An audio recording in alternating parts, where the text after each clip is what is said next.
কিংবদন্তি সঙ্গীতশিল্পী সাবিনা ইয়াসমিনের জন্মদিন আজ। ৭১ পেরিয়ে ৭২ বসন্তে পা দিয়েছেন তিনি। দিনটি উদযাপন উপলক্ষে গানের পাখি খ্যাত এই শিল্পী বলেন, এবারের জন্মদিন নিয়ে বিশেষ কোনো পরিকল্পনা নেই। এখন আসলে জন্মদিন উদযাপনের তেমন কোনো আগ্রহ কাজ করে না। সময়টা অন্যরকম। এখন দেশ গড়ার সময়, নতুন করে দেশটা ঠিকঠাকভাবে গড়ে তোলার সময়। তিনি বলেন, আমার জন্য দোয়া করবেন, আল্লাহ যেন সুস্থ রাখে, ভালো রাখে, আর সবাই যেন ভালো থাকে নিজ নিজ পরিবারের সঙ্গে। আমিও এ দোয়া করি। জন্মদিনে কাকে সবচেয়ে বেশি মিস করেন জানতে চাইলে এই সঙ্গীত শিল্পী বলেন, জন্মদিন এলেই আব্বা আম্মা এবং আমার বোনদের খুব মিস করি, কিন্তু তারপরও সবার ভালোবাসা পেয়ে আমি সে কষ্ট ভুলে থাকার চেষ্টা করি। ঈদ এলে যেমন নতুন জামা কাপড় লুকিয়ে রাখতাম, জন্মদিন এলেও তাই করতাম। জন্মদিনে এসব কাপড় বের করতাম। আনন্দটাই ছিল অন্যরকম। পরিবারের মধ্যকার সে আনন্দটা মিস করি। সঙ্গীত পরিবারে সাবিনা ইয়াসমিনের জন্ম। তার বাবা লুৎফর রহমান ছিলেন সরকারি চাকরিজীবী।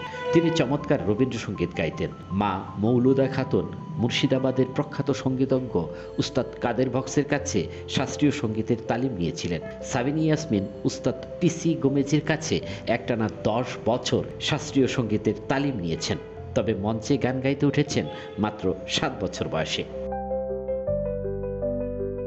বাংলা গানের কিংবদন্তি সঙ্গীতশিল্পী সাবিনা ইয়াসমিনকে নিয়ে নির্মিত হয়েছে প্রামাণ্যচিত্র ঝুঁইফুল সাবিনা ইয়াসমিন। এতে উঠে এসেছে তার শিল্পী জীবনের নানা দিক। ৫ সেপ্টেম্বর দুপুর ২টা ৪০ চ্যানেল আইতে প্রচারিত হয় শাইখ সিরাজ নির্মিত এ প্রামাণ্যচিত্রটি। এ বিষয়ে সাবিনা ইয়াসমিন বলেন, তথ্যচিত্রটি দেখেছি, দারুণ হয়েছে। আমার সঙ্গীত জীবনের অনেক অজানা বিষয় উঠে এসেছে এখানে। যেমন আমার নাম দিলশাদ ইয়াসমিন, এটা অনেকেই জানেন না। নায়ক জাফর ইকবাল ছোটবেলায় আমাদের স্কুলের অনুষ্ঠানে তবলা বাজাতেন, সে বিষয়গুলো উঠে এসেছে। এমন অনেক অজানা বিষয় নিয়ে বলেছি। আশা করছি শ্রোতা দর্শক নতুন এক সাবিনা ইয়াসমিনকে খুঁজে পাবেন। প্রায় ২ ঘন্টার এ প্রামাণ্যচিত্রে রয়েছে দীর্ঘ সাক্ষাৎকার, ভিডিও, গান, শিল্পীর ব্যক্তিগত স্মৃতিচারণ। প্রামাণ্যচিত্রে সাবিনা ইয়াসমিনের গান নিয়ে কথা বলেছেন বাংলা সিনেমার কিংবদন্তি অভিনেত্রী ববিতা, সুজাতা ও রোজিনা। রয়েছে এ প্রজন্মের কয়েকজন শিল্পীর কণ্ঠে সাবিনা ইয়াসমিনের ১২টি গান। সাবিনা ইয়াসমিন ১৯৬২ সালে নতুন সুর সিনেমায় শিশু কণ্ঠশিল্পী হিসেবে রবীন ঘোষের সুরে একটি গান গেয়েছিলেন। ১৯৬৪ সালে তিনি বেতারে ছোটদের গানের অনুষ্ঠান খেলাঘরে নিয়মিত অংশ নিতেন। ১৯৬৭ সালে আগুন নিয়ে খেলা সিনেমায় প্লেব্যাক শিল্পী হিসেবে আত্মপ্রকাশ ঘটে তার। এরপর শুধুই এগিয়ে চলা, গেয়েছেন অসংখ্য গান। এর মধ্যে রয়েছে আধুনিক ও দেশাত্মবোধক গান।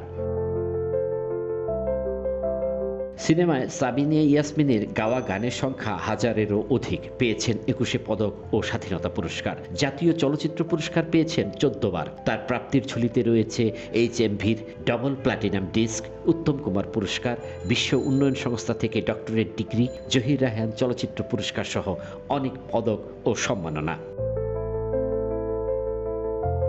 Captain's TV, Dhaka.